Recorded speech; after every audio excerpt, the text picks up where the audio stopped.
In this BDRSuite How-To Series video, I will show you how to install BDRSuite Backup software on your Linux server.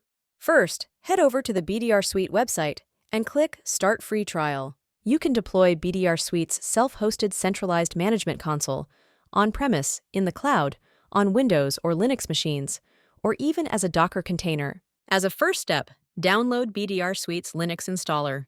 Be sure to fill in the form provided for technical assistance. Open the terminal and sign in as the root user by using the command sudo su.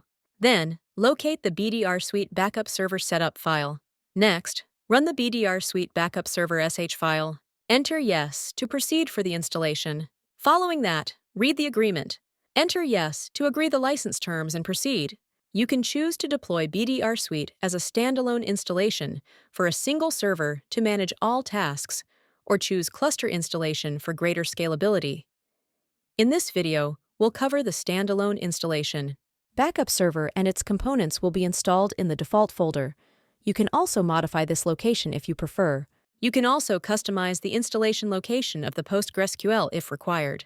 BDRSuite Backup Server components are now being installed. This will take a few minutes. You can install the BDRSuite Backup Server by creating a new user with root privileges, or you can proceed with the installation using the current user's privileges. If you prefer to modify any ports, you can customize ports or enter no to proceed. BDRSuite Backup Server is now being successfully installed on your computer. You can access the BDRSuite console using the URL localhost:6060. If you are accessing the BDRSuite console from another machine, use BDRSuite IP address :6260.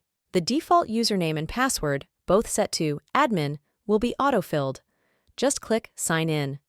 You can change the password or add users to BDRSuite from the Users menu. Experience the full-featured version of BDRSuite in your environment with a 30-day free trial. For more details, visit our website or contact BDR Support. Thanks for watching.